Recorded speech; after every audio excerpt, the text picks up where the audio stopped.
Bom dia, pessoal. Chegou a hora da nossa live. Sempre é um dia feliz, o dia de estar por aqui, de criar esse espacinho para gente se conectar. Tá o pessoal chegando. Eu tô num nível de pontualidade maravilhoso, 11 horas em ponto. Então dá um tempinho da galera chegar. Miriam, será que você anima de dar um oi? Te vi chegar aqui. Me dá um joinha no comentário que eu te chamo para participar se você quiser dar um bom dia pro pessoal. Sempre acho uma boa oportunidade ter mais um rostinho da gerência, né, próximo de vocês. Hoje nossa conversa vai ser com a Tirza Reis, uma pessoa que vocês vão conhecer, eu tenho certeza que vocês vão amar.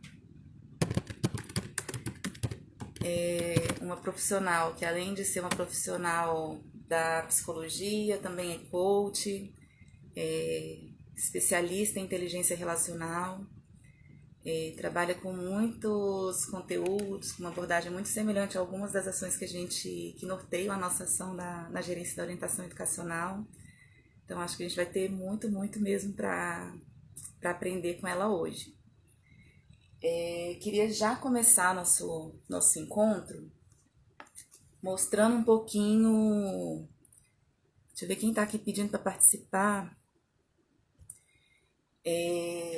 Mostrando um pouquinho os livros que são o pano de fundo da nossa conversa. Na verdade, os livros aqui, representam um retrato, né, um pedacinho da pesquisa da Brené Brown, que escreve sobre vulnerabilidade.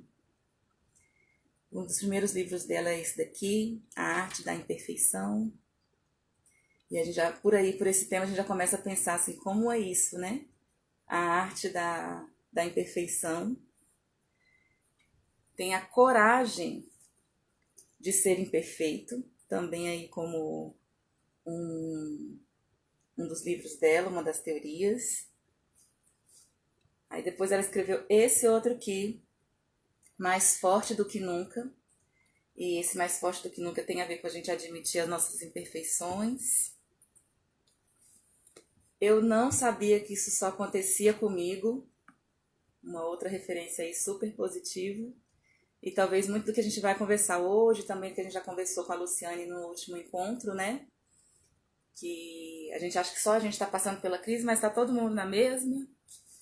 E o último dela, A Coragem para Liderar, que é um dos que eu recomendo muito para a gente dentro das escolas, no sentido da gente se apropriar do trabalho institucional e de como que a gente pode liderar, né? Por meio dessa coragem de ser imperfeito, da arte de ser imperfeito. E aí, para a gente dar andamento na conversa de hoje, eu vou chamar aqui a Marina para dar um bom dia para vocês. Marina que está sempre, né, comigo, cuidando. E ela dá o recadinho dela de bom dia, para a gente estar junto, como gerência, como orientação. Bom dia, Mari. Bom Ai, dia, bom dia a todos e todas, sejam todos muito bem-vindos a mais um desses nossos momentos, né, tecnológicos, né, uma tentativa de estar tão longe, tão perto, ou tão perto, tão longe, e de poder aquecer mutuamente os nossos corações, se cuidar mutuamente, né? Fazer aí um afago, um carinho.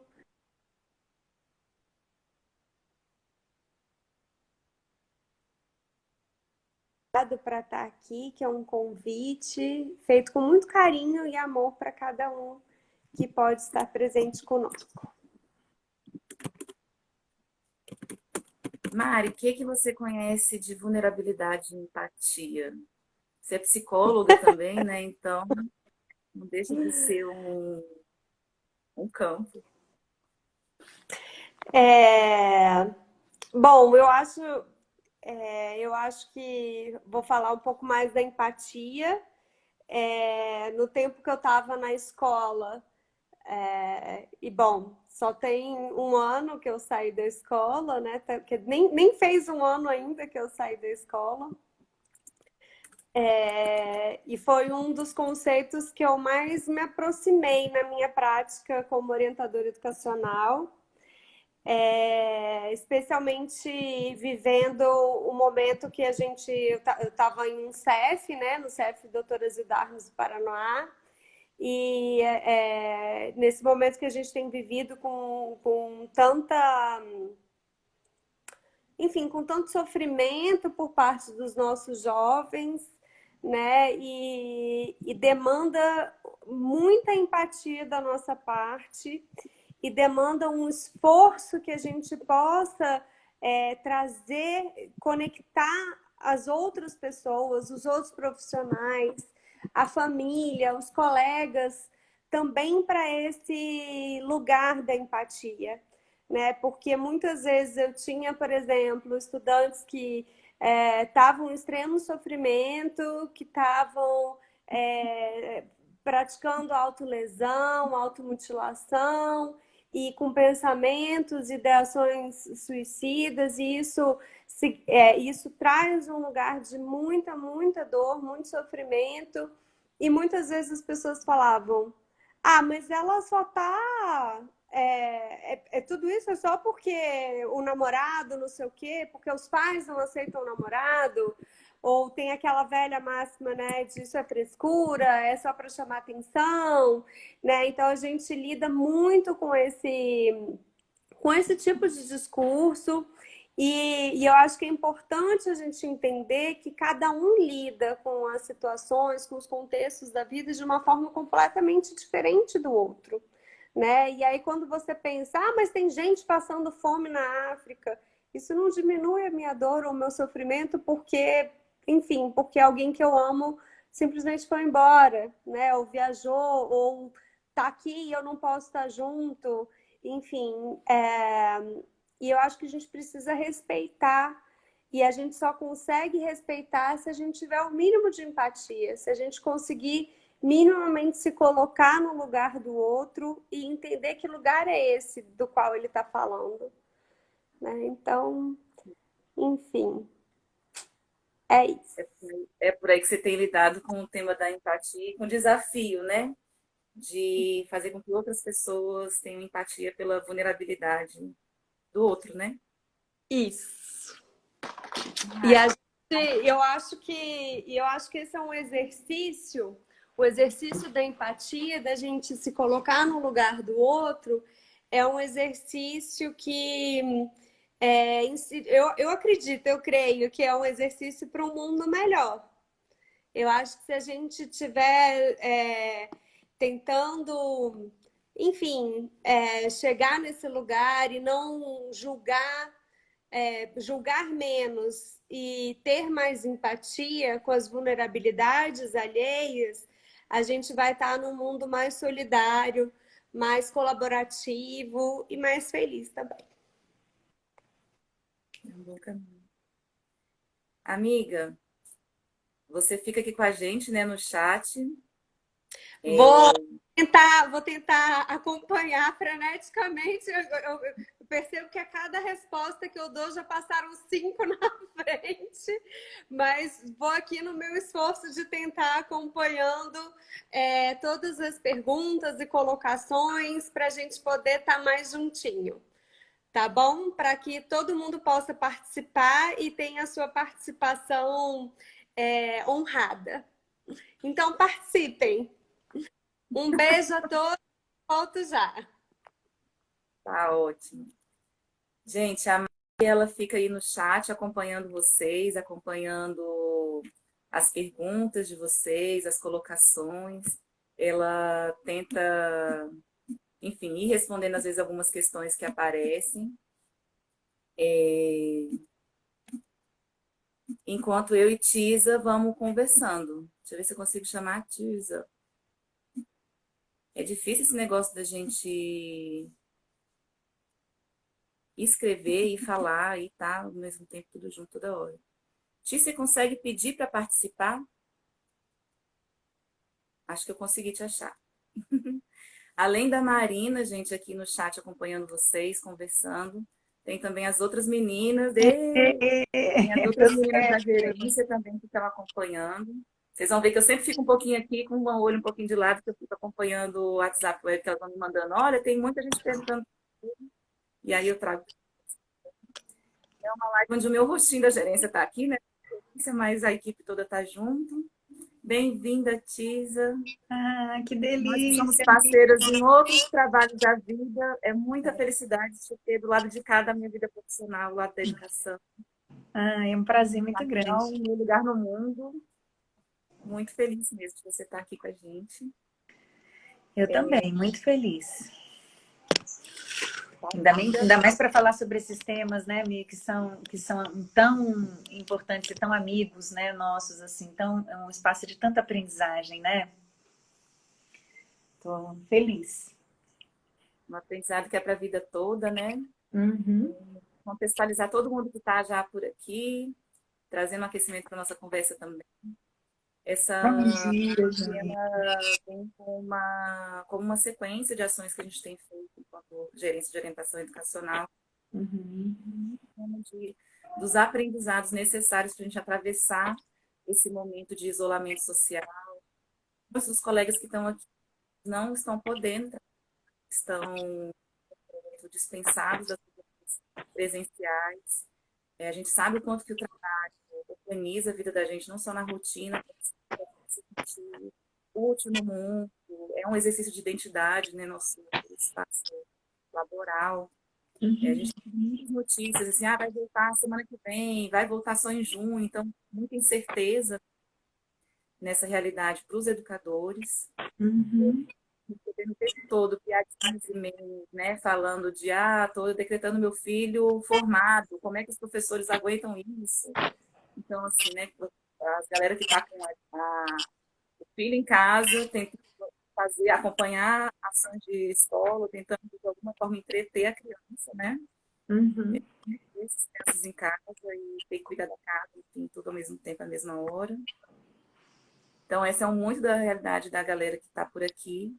E a gerência tem feito essas ações no sentido de gerar para a galera, primeiro, esse lugar de pertencimento que a gente e exercer a nossa identidade profissional sendo que somos e buscando outros canais para a gente exercer nossa identidade profissional, seja aqui pelo Instagram, WhatsApp no da escola.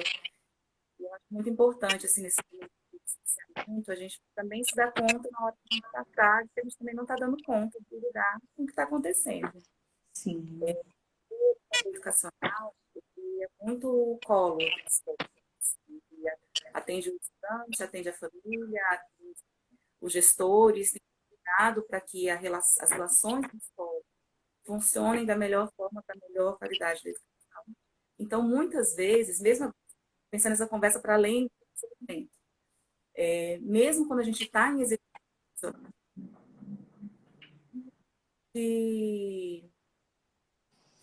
da pessoa se sentir vulnerável, assim, só que chorar, essa pessoa, como é a pessoa da referência, digamos assim, é o profissional tem muita gente que não está falhando, não As está pessoas entendendo. estão falando que o áudio está falhando muito, e tá mesmo. Eu também estou aqui tentando te escutar, fazendo quase leitura labial. Não sei o que fazer nesse momento. Não está funcionando muito bem, não, o áudio. Vou fazer o seguinte, será que você falando está melhor? Eu não sei, gente, vocês me escutam bem? É só o áudio da Michelle que está falhando ou o meu também está?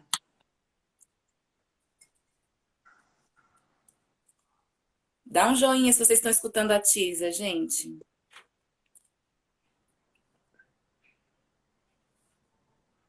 O povo está colocando sinônimo de empatia aí.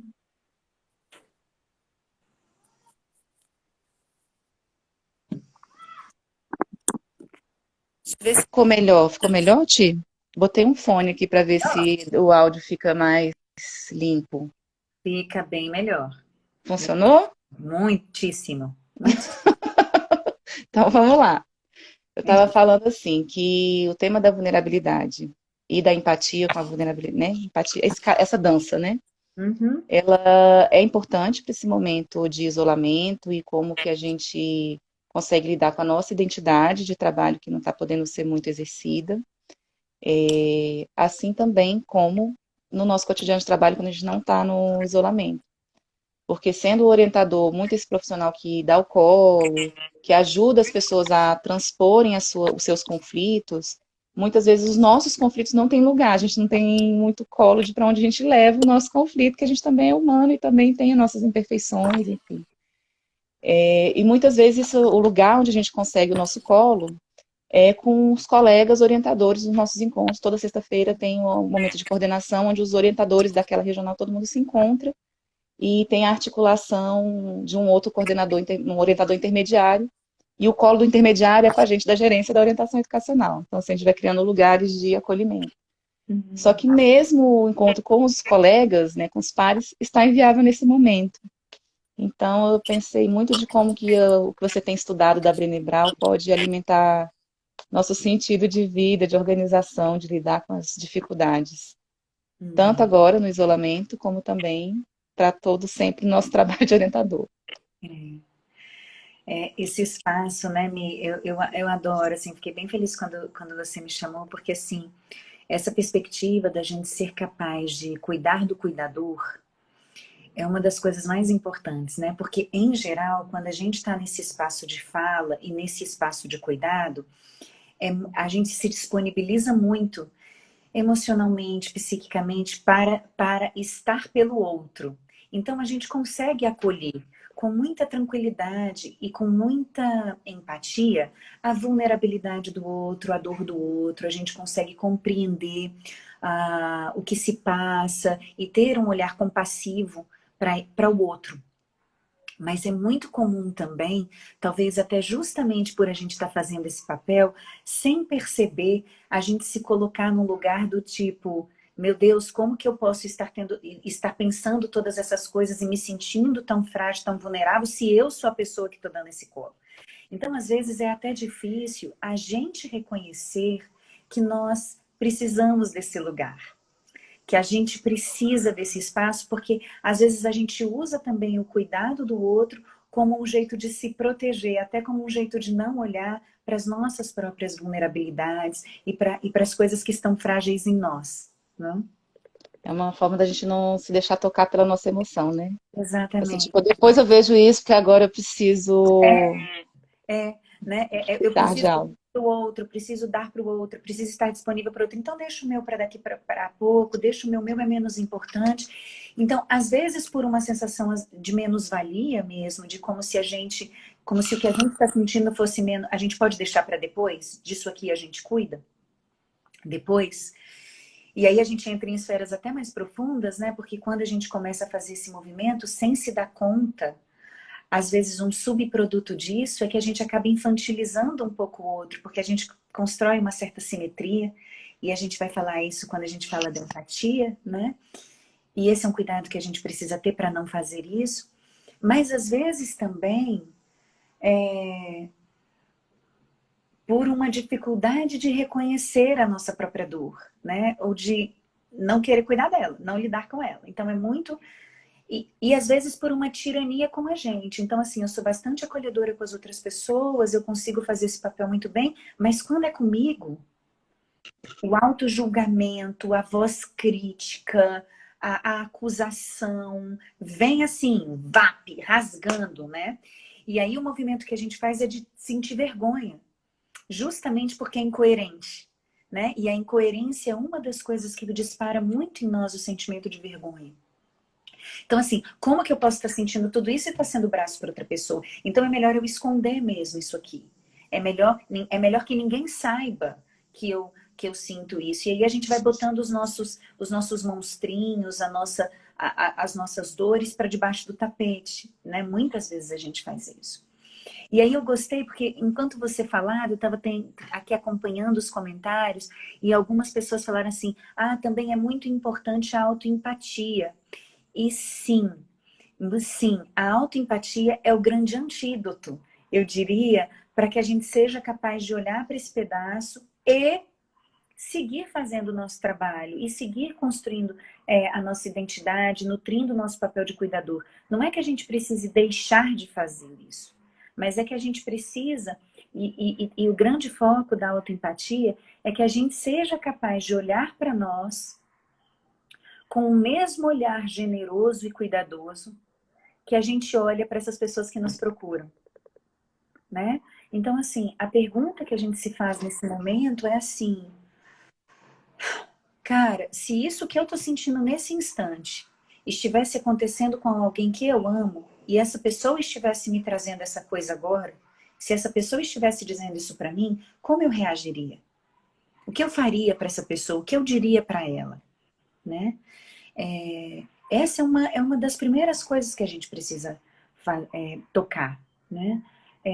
Se dar esse tempo, o mesmo tempo de escuta que a gente dá para o outro, que a gente se prepara para acolher e entregar, esse é o mesmo tempo e o mesmo espaço de escuta que a gente precisa nutrir em nós. Nutrir com a gente. Porque o que acontece, né? Se não tem uma hora, e é o que eu tenho visto muito acontecer, porque eu tenho cuidado muito dos cuidadores ultimamente, sabe? Eu tenho atendido muitos psicólogos, muitos orientadores, muitos médicos nesse momento todo que está acontecendo. E é impressionante, porque a gente vai entrando num processo, às vezes, de depressão, de sofrimento psíquico grave no trabalho, de ansiedade, de pânico. E essas doenças, na verdade, elas só denunciam que as pessoas... tipo, gente, eu fui me desapropriando de mim de tal maneira, tipo, eu fui ficando tão desnutrida, que eu tô dando, e não recebo nada. Como é que faz? Tem uma hora que o recurso interno acaba. Entende? Verdade. Porque eu costumo dizer para as pessoas assim, eu não sei se vocês vão conseguir me ver, mas é como se fosse assim, o espaço do dar e o espaço do cuidar, ele tem dois braços. O cuidado é dos dois braços. Quando a gente abraça alguém, é assim que a gente faz, né? São dois braços. E são dois braços por quê? E é aqui que acontece, né?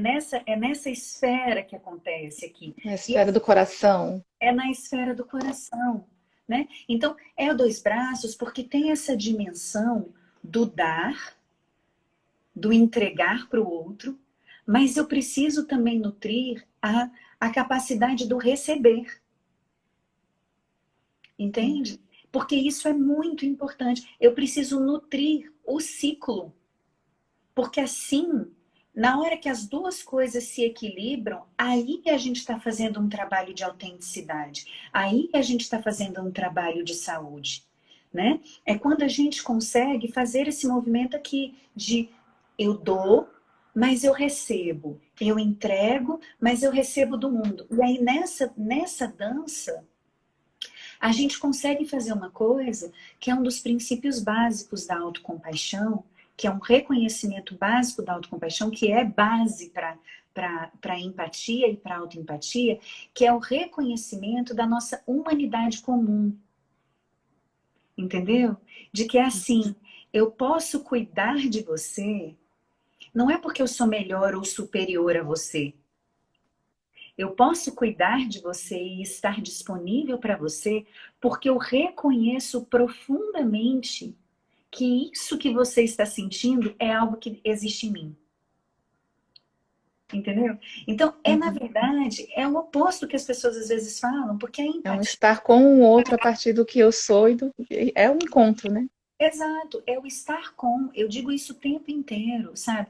A gente não está lá, quando nós estamos com alguém nessa situação de vulnerabilidade, e a gente vai falar um pouquinho mais já sobre o que é a vulnerabilidade, de fato, né? Mas assim, quando a gente está com alguém e alguém vem compartilhar a dor conosco, o nosso dever ali não é resolver. Eu não estou aqui para resolver, eu não estou aqui para consertar. Eu não tenho que fazer nada por aquela pessoa, eu não tenho que botar ela debaixo do meu braço e dizer assim, vamos que eu vou te ajudar a resolver e a gente vai falar com fulano e com Beltrano, porque na hora que eu boto ela debaixo do meu braço, imediatamente eu hierarquizei.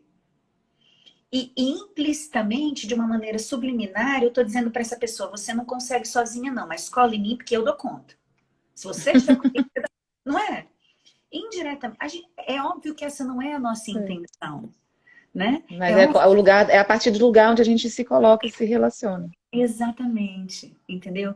E aí a gente pode aprofundar muito nessa história, né? Porque esse lugar hierarquizado é um lugar que a gente aprende, até por conta da nossa cultura patriarcal, a gente aprende desde muito cedo que as relações são sempre relações de poder e que a gente se individualiza a partir dessas relações de poder. Então é muito natural a gente fazer esse movimento de um jeito da gente se sentir importante é a gente botar o outro debaixo do braço e dizer, vem comigo que eu vou te ajudar, né?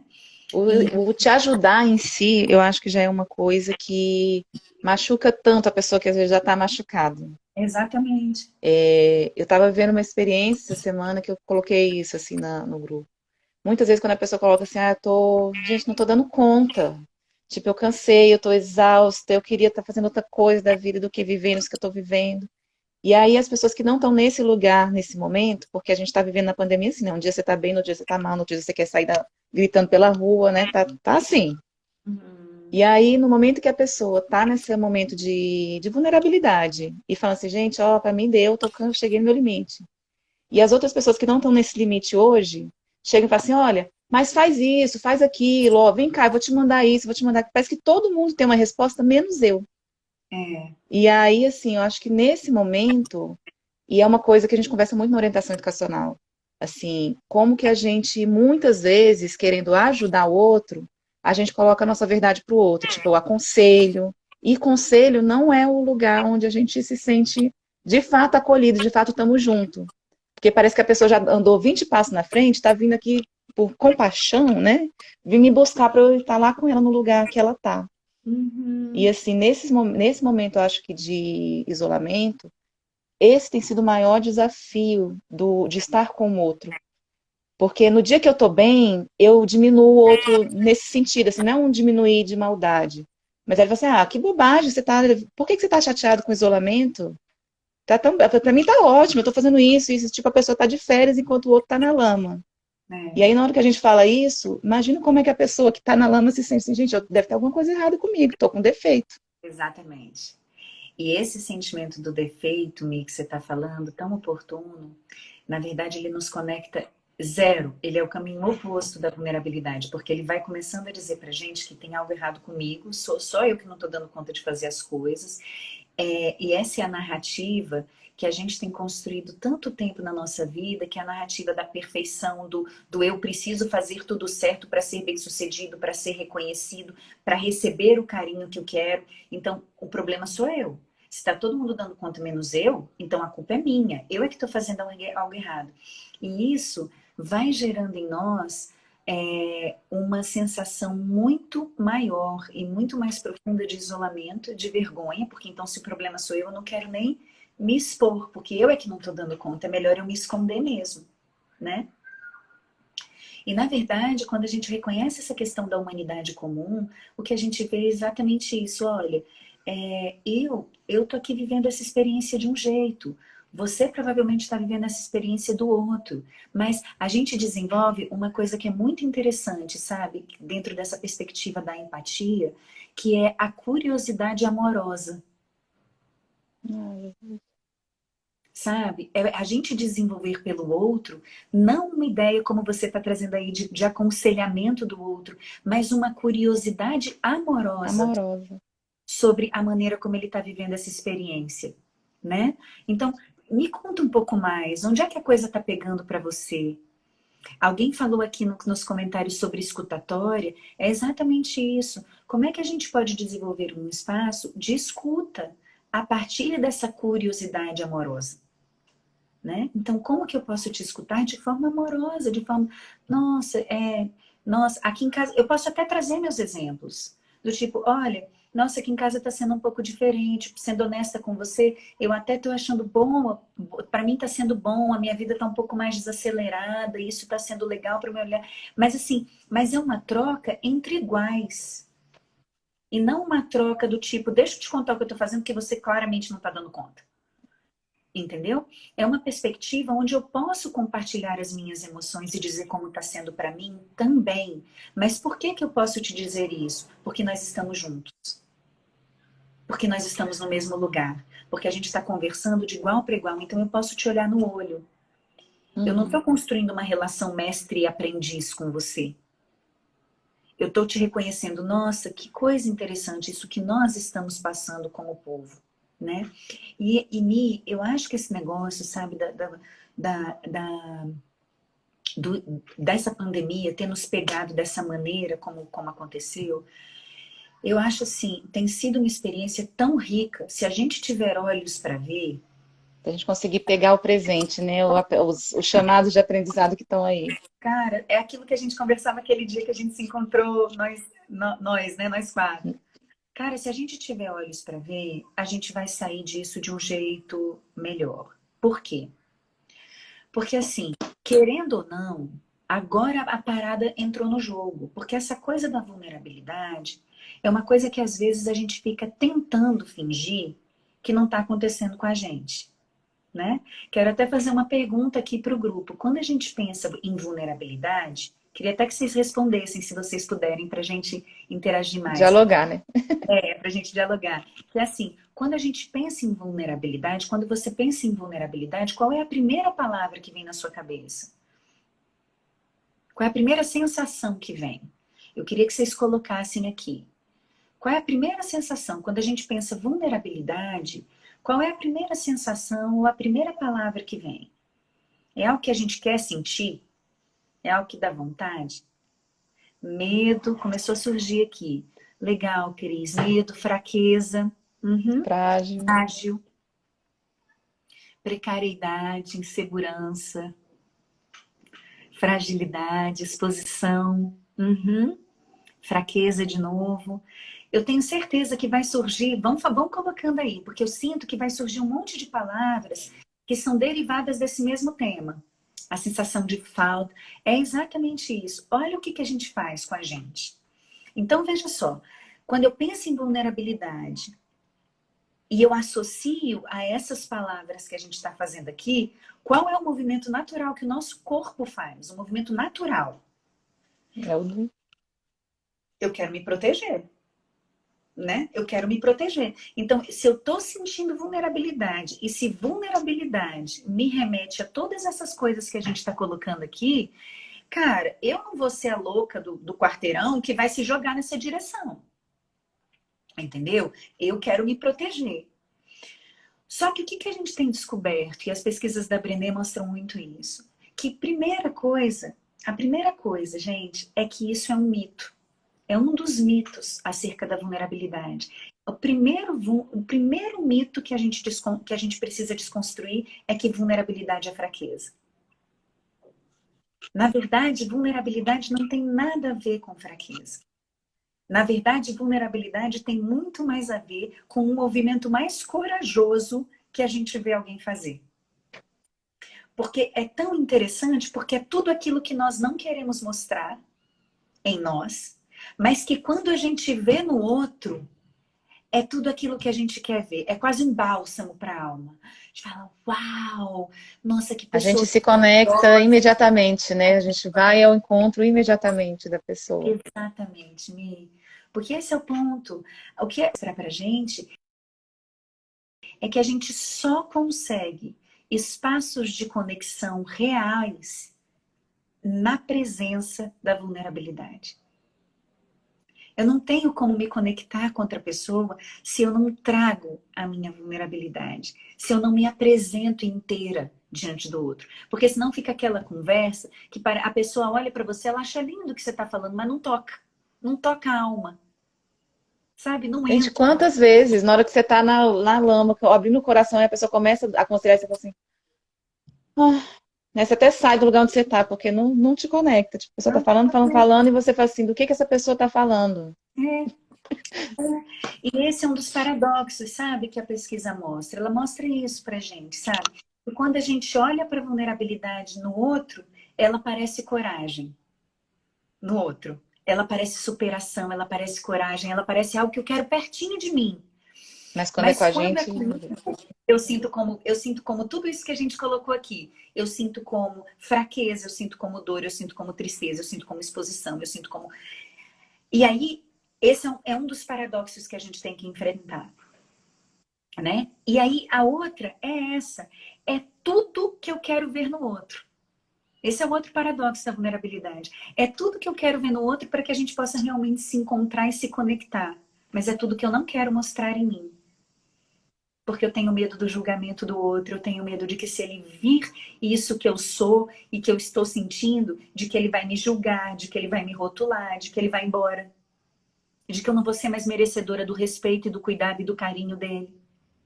E eu imagino que essa pode ser uma das dores que vocês, como orientadores, às vezes sentem, porque assim, vocês estão lidando com questões super importantes o dia inteiro, e de repente, assim, como é que eu vou falar para os meus colegas de trabalho que eu não estou gostando, que está sendo difícil para mim fazer essa escuta aqui hoje? Que quando fulano de tal, quando o pai entra falando um trem desse para mim, me dá raiva. Entendeu? E que, na verdade, eu tenho anos de experiência, mas eu não estou dando conta. Eu não estou sabendo o que fazer nessa situação. Eu estou me sentindo despreparada, às vezes, em determinados contextos, em determinados momentos. Eu estou questionando a minha competência. Como é que eu vou falar para um grupo de pessoas que me admira que eu estou em dúvida? Entende? Olha como é ambíguo isso, né? Porque a gente também se nutre muito dos nossos papéis sociais. Vem o medo, Sim. vem o reconhecimento, vem o apego, vem a culpa. Exatamente, a Fátima está colocando aqui. Vem tudo isso misturado, né? E aí, o que a gente começou a ver? Uma das coisas que a Brené fala muito nas pesquisas dela, sabe, Mi, é assim. Tudo isso é verdade.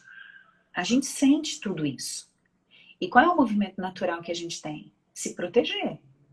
Esse é um movimento instintivo da gente.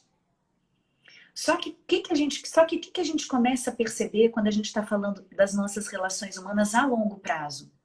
Instintivamente, o meu movimento é me proteger.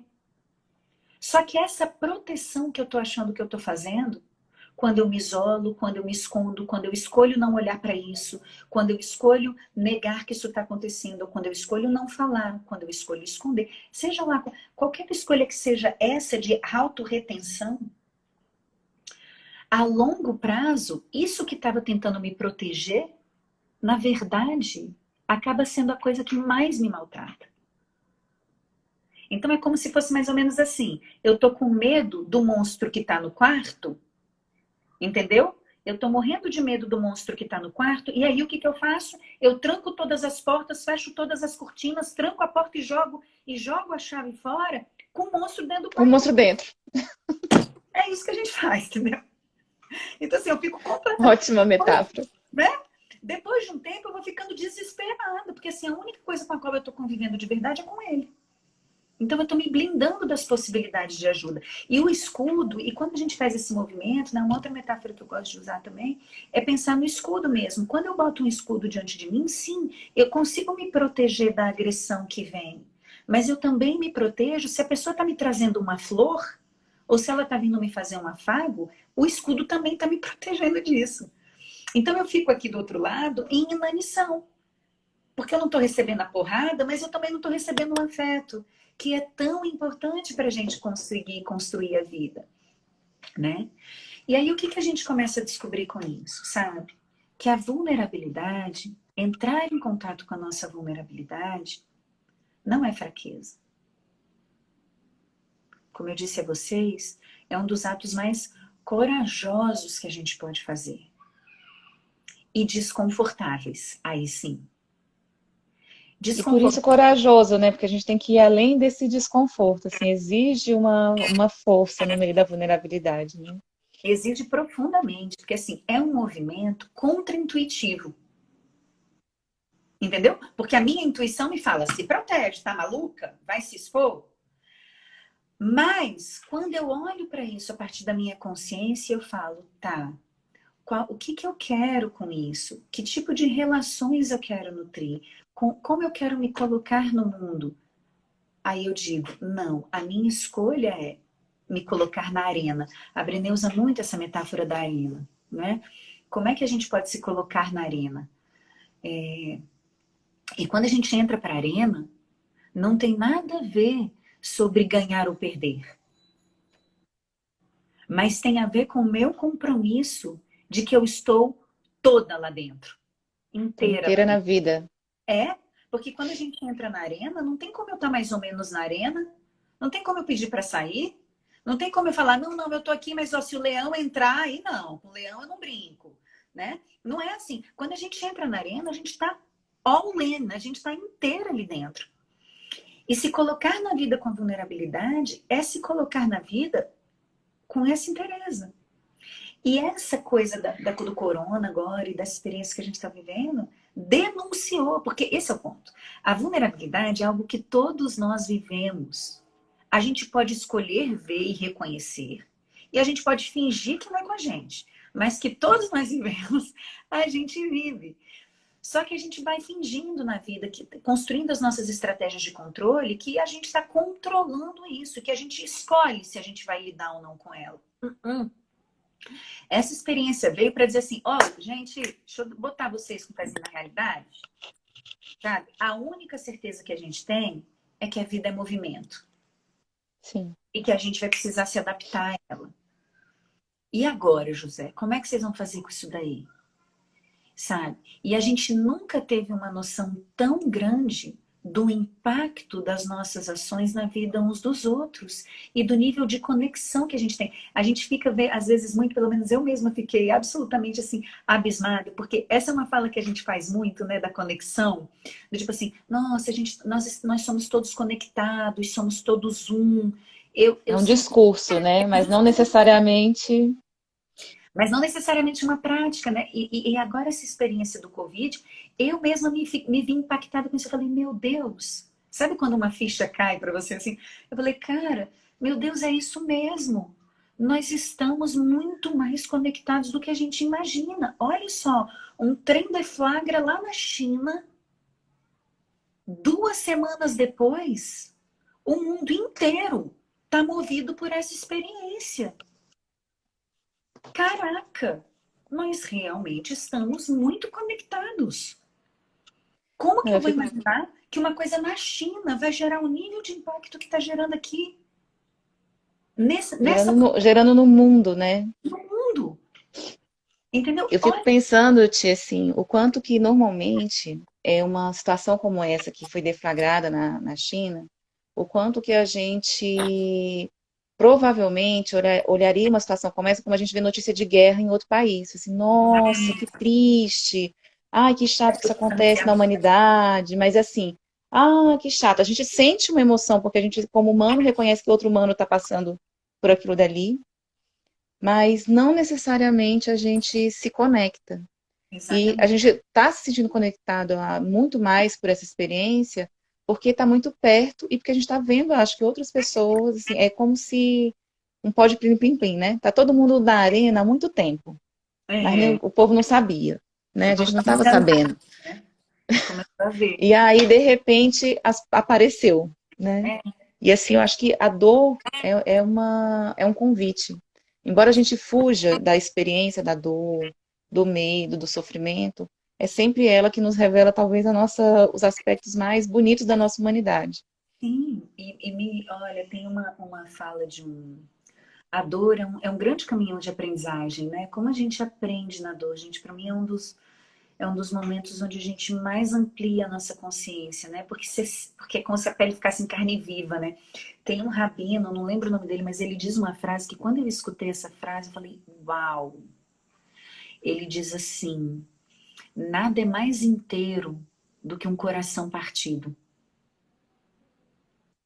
Cara, eu achei isso de uma sabedoria. Falei, caraca, velho, essa é a maior verdade que eu escutei nos últimos tempos. Porque é isso, assim, quando você parte, quando o coraçãozinho tá lá todo bonitinho, você consegue ver as esferas dele, né? Por fora. Agora parte o coração. Você nunca ia ver isso aqui que tá aqui dentro. As fibras, a maneira como esse sangue corre aqui dentro, onde que a coisa machucou de verdade. Você nunca ia ver. se ele não tivesse quebrado, se ele não tivesse rasgado, né? Nada é mais inteiro do que um coração partido. Eu falei, cara, esse para mim é o conceito de integridade. Né? A gente reconhecer isso. E o que eu percebo? Todos nós agora, e quando você me contou, né, Mi, o momento que vocês estão vivendo, essa coisa de como é que a gente constrói esse papel da identidade, mantém esse vínculo nessa situação que está exigindo da gente esse processo de reinvenção tão contínuo, tão desafiador, né? Como que isso é impressionante nesse momento. Quando você me falou isso, eu falei, gente, nós estamos aqui com o coração partido. O coração se partiu mesmo. E como é que a gente pode olhar para isso? Né? E aí, retomando o conceito da Brené, ela traz uma coisa que eu acho bela, porque quando ela fala da vulnerabilidade, o que ela pôde perceber nas pesquisas dela é que assim, as pessoas que vivem mais plenamente e que têm esse senso de pertencimento, e que têm esse senso de que são merecedoras do amor, são pessoas que mergulham na sua vulnerabilidade, assim, e falam, eis-me aqui, essa é quem eu sou, sabe? E o que ela começou a mapear? De um jeito muito simples, assim, mais simples que eu posso trazer para vocês, assim, do conceito que ela traz de vulnerabilidade é o seguinte. Vulnerabilidade são 3 coisas. Incerteza, risco e exposição emocional. Incerteza, risco e exposição emocional. Tá? Agora, olha lá. E a Brené, ela é muito interessante, ela conta uma história de que ela foi chamada para falar para Forças Armadas Americanas, para as Forças Armadas Americanas, sobre o tema da vulnerabilidade. Então, você imagina que o exército americano não estava muito disponível para perceber. Para conversar sobre isso, né? Vamos imaginar. Eu penso que não tenha sido uma conversa muito simples, né? Começar a conversa, pelo menos, com certeza não foi simples. Né? Não foi. E aí lá, cara, ela teve um insight muito genial. Porque todos eles condecorados de guerra e falando sobre bravura, e falando sobre isso, e falando sobre aquilo, e falando sobre coragem. E aí ela fala assim, tudo bem, me diga uma única experiência de coragem que vocês viveram, que não havia incerteza, risco e exposição emocional. Incerteza, risco e exposição emocional. Me diga uma única em que você se sentiu absolutamente corajoso ou que você escutou de alguém essa fala da coragem e da superação e que não tinha esses 3 elementos. E aí eles pensaram e obviamente eles falaram, I rest my case, né? Não tem jeito, tem. É isso, né? E aí deixa eu fazer trazer isso para o nosso ambiente da orientação educacional. Que eu convidaria todos os colegas, né, que estão assistindo a gente. Qual foi a experiência da gente atuando como orientador, acompanhando o estudante, a família, um professor, onde a gente não estava conversando com alguém nesse lugar de incerteza, de estar lidando com o risco, de como que as coisas vão ficar a partir de uma determinada situação, e com a exposição emocional. Porque desde que eu tenho contato com as leituras dos livros da Brené, eu consegui perceber, assim, gente, o orientador educacional, ele é um profissional que, assim, nosso trabalho é acompanhar pessoas em vulnerabilidade. Sim. E, assim, normalmente o termo vulnerabilidade, ele até não é um termo que a gente não utiliza, né? Uhum. Mas ele normalmente está associado à questão da vulnerabilidade social, da questão de renda, de falta de recurso, né, material. Uhum. Mas tem esse outro lado, essa dimensão emocional, que eu acho que é onde a Brené é um presente, assim, os estudos dela, enfim, a vida dela dedicada a essa pesquisa, ela amplia, assim, muito o olhar sobre isso e nos dá outros elementos para, inclusive, transitar nesse território, que é o território que a gente habita, com mais clareza, sabe? Ti, quero cuidar do nosso tempo. A gente está com 49 minutos. Como passa rápido essas conversas? Ai, nossa, a gente ainda tem tanto a compartilhar. Que pena. Muito, muito, muito, né? Vamos dar um jeito de continuar essa conversa. Mas eu queria, assim, primeiro trazer esse contexto para todo mundo fechar esse nosso processo de conversa, compreendendo assim, olha, nós, orientadores educacionais, nós habitamos a vulnerabilidade, mas muito no lugar de servir. E aí, Isso. como que a gente pode se autorizar a também ser, né, assumir a nossa vulnerabilidade, porque ela existe, ainda que a gente não assuma ela, né, que a gente bote nossas armaduras, ela está por aí. E queria te devolver a palavra, te falando de uma vulnerabilidade específica, assim, que apareceu na live com a Luciane, que esteve aqui falando com a gente sobre a questão da crise, né? Uhum. Que foi a questão de que tem alguns colegas que estão vivendo um sentimento de culpa por estar recebendo salário, por exemplo. Assim, ai, como que eu tô? Tanta gente está desempregada, está passando necessidade, eu tô aqui, eu não estou trabalhando, eu me sinto culpada por isso. E, de certa forma, eu fico pensando assim, eu quero que uma pessoa que está desempregada, uma família que está sem recurso, receba o benefício do governo, receba um recurso para que a pessoa consiga se proteger, ficar em casa, sem passar necessidade. Por que que eu não quereria isso para mim também, Esse é o né? ponto. Assim, então, assim, talvez falar um pouquinho, né, no caminhar aí da sua fala de fechamento, nesses 9 minutos que a gente tem ainda, um pouquinho sobre isso, assim, sobre como a gente que vive nesse território da vulnerabilidade, como a gente pode olhar para a vergonha e para a culpa como um convite para a gente, de repente, rever algum elemento aqui de autocompaixão, de empatia com a gente mesmo. Sim, eu acho que você já disse tudo, né, Mi? Quando a gente. Isso que. Olha, gente, eu quero falar uma coisa que talvez a gente precisasse até fazer uma live só sobre a distinção entre simpatia e empatia. Porque às vezes a gente acha que a gente está sendo empático e, na verdade, a gente está sendo simpático. E a simpatia, ela é uma coisa que às vezes nos destrói e nos leva para esse caminho da culpa e da vergonha que você está trazendo. Então, por exemplo, essa fala de, poxa vida, mas o outro tá tão horrível, nossa, eu me sinto culpada de estar vivendo essa experiência de receber enquanto o outro não tem nada. Essa não é uma fala de empatia, essa é uma fala de simpatia. Né? Porque a gente percebe a vulnerabilidade do outro e é claro, gente, de novo, sempre tem uma intenção positiva por trás. Mas olha o que acontece, se eu me coloco no lugar do outro nesse sentido, eu perco a capacidade de realmente apoiá-lo. Essa é a jornada dele. Essa é a minha.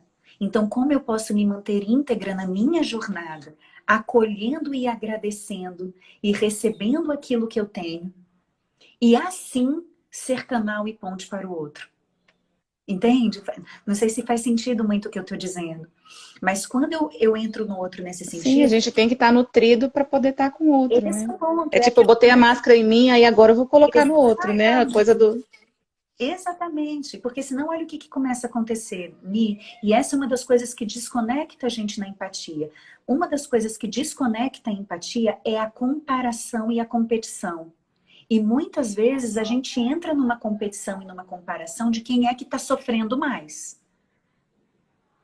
Entendeu? De quem é que está vivendo a dor maior. Por exemplo, eu trabalho muito com mães, você sabe disso, e às vezes as mães não conseguem ser rede de ajuda uma para outra porque começa uma competição de quem está tendo a pior vida.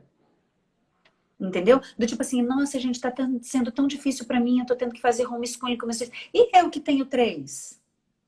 Aí o outro, e eu que sou sozinha com eles? E daí, que bom, assim o que eu quero dizer é, eu sei que vocês também estão sofrendo, mas poxa, isso não deslegitima a minha dor e o meu lugar de fala. Entende? Então, a competição e a comparação, mesmo que seja pelo sofrimento, ela é muito danosa. E a gente precisa estar atenta a isso. Porque a empatia, ela tem a ver com a gente tomar uma perspectiva e reconhecer as nossas próprias emoções também, para que a gente consiga ficar fora do julgamento. Entendeu? Então, assim, se eu olho para o outro e isso me gera compaixão, que bom, é isso que a gente quer que seja nutrido. Mas então, olha que incrível. E por isso o espaço da vulnerabilidade é muito especial. Porque do mesmo jeito que quando a gente entra em contato com a nossa vulnerabilidade nesse nível de profundidade, A gente sente medo, a gente sente que a gente está se expondo, a gente sente que as pessoas podem nos julgar, porque essas coisas podem realmente acontecer, mas nesse mesmo lugar, nesse mesmo caldeirão, também é o espaço da inovação, da criatividade, de pensar fora da caixinha, entendeu? É o mesmo lugar do amor, da intimidade. Entende? Então, quando a gente reconhece, nossa, que situação difícil, eu reconhecendo o meu lugar onde eu estou, eu posso me tornar rede, eu posso promover uma ação coletiva. Gente, vamos todos nós, cada um de nós dar uma cesta básica para essas famílias que estão em vulnerabilidade. A gente pode construir articulações, mas não a partir da desapropriação pessoal, né? Por isso que a autoempatia é tão importante. Eu preciso me apropriar e agradecer o que eu sou e tenho. E a partir desse lugar, eu consigo me colocar diante do outro. Entende? Bem por aí. Né? Aqui, durante a nossa conversa, quando você começou a falar da culpa, veio esse questionamento aqui também nos comentários. Por isso que eu quis recuperar ele, porque ele também apareceu na última live. Eu acho que essa é uma questão que, em Brasília, isso sempre acontece muito, né? Da gente ficar nessa dúvida. Por exemplo, não existe você estar em um restaurante, num bar e não ser abordado por alguém em vulnerabilidade social e que vem te vender alguma coisa, te pedir alguma coisa naquele momento. Enfim, seja porque você está com o seu recurso limitado, seja porque você não quer fazer aquela ação naquela hora, mas sempre dá aquela culpa de assim, se eu tenho, será que eu não tenho que dar para o outro? Tipo assim, se eu deveria estar na mesma condição, se eu luto pela justiça social, pela igualdade, então eu tenho que tirar de mim, né, para poder, de alguma forma, tornar o mundo menos injusto. Só que o grande desafio é equilíbrio, né, assim, a gente poder estar com o outro e não pelo outro nas lutas, né? Exatamente, gente. E uma coisa que, exatamente, sabe, Mi? E esse, na verdade, é um dilema, são dilemas que a gente vai entrar o tempo inteiro, né? A gente fica nessas pluralizações e nesse movimento. Então, reconhecer isso é natural. Agora, uma coisa que eu acho muito legal é porque como todo esse conhecimento que a gente está conversando aqui, ele é contraintuitivo, e eu quero deixar isso muito claro com vocês, é muito comum a gente voltar para esses padrões antigos, da simpatia, do se desapropriar de si para cuidar do outro, do se blindar na nossa vulnerabilidade e virar essa grande mãe que acolhe a vulnerabilidade das outras pessoas. É muito comum a gente voltar para esses padrões. E uma coisa que eu gosto muito quando é uma coisa que uma das coisas que a Brené fala no trabalho dela que para mim foi muito libertadora, ela diz assim: você pode sempre voltar e recomeçar. Circle back. Ela fala circle Perfeito. back, né? Você pode sempre recomeçar. Então olha só, se eu Não aqui começar também a ficar na loucura da cobrança, que eu tenho que ser perfeita, né, você na percebeu? compaixão. Porque senão a gente constrói outra coisa, outro paradigma de perfeição pra gente. Não. Tipo, me percebi aqui sendo simpática ao invés de empática. Opa, eu posso recomeçar agora. Eu posso retomar desse lugar, sabe? Me percebi me julgando, não sendo capaz de compartilhar porque estava me envergonhando ou me culpando. Opa, posso sempre recomeçar, sabe? Então a gente pode fazer esse movimento a todo um tempo, porque a gente está sempre se desenvolvendo nesse aspecto. Sempre. Né? Não tem, ninguém está pronto. E a gente está sendo cada vez mais desafiado. E olha que interessante, porque vocês, e isso é uma coisa muito especial que a Brené fala, gente, a vulnerabilidade não é agora. Então já que a vulnerabilidade é isso, e a gente tem que viver a vulnerabilidade, então eu vou chegar em praça pública declarando as minhas vulnerabilidades? Não. A vulnerabilidade, Perfeito. ela é dada para ela nos é dada para que a gente fale sobre ela com quem ganhou o direito de escutar dela de nós. Então é assim, eu falo da minha vulnerabilidade para quem está dentro comigo da arena, não é para quem está na plateia me assistindo. A Perfeito. minha vulnerabilidade é compartilhada para quem está dentro comigo na arena. Então, esse momento que a gente está vivendo aqui juntos, que bom que vocês estão construindo. E olha que incrível como a gente vai construindo espaços de inovação na vulnerabilidade, Mi. Vocês não estão conseguindo se encontrar na sexta, vocês estão conseguindo encontrar um jeito de estar aqui juntos, ó, por exemplo, por meio dessas lives, por meio de outros recursos. 59 minutos. Deixa seu contato para a galera te procurar. Então é isso, gente. Esse assunto eu amo, eu sempre falo, eu vou embora no tempo. Mas assim, vocês podem me achar aqui pelo Instagram, Tirza Reis, oficial, me sigam lá. os meus contatos, eu posso até botar aqui, depois a Mi pode passar para vocês. Eu sou Tem psicóloga. vídeos no IGTV, assistam Vídeos todos no no canal. IGTV. Tem vários vídeos no IGTV sobre esse tema. Me perguntaram aqui se eu tenho um canal no YouTube. Tenho. Tem muitas coisas minhas no YouTube também. Então, basta que vocês entrem com o meu nome e vocês vão me encontrar nas redes sociais, tá bom? Me sigam, a gente segue conversando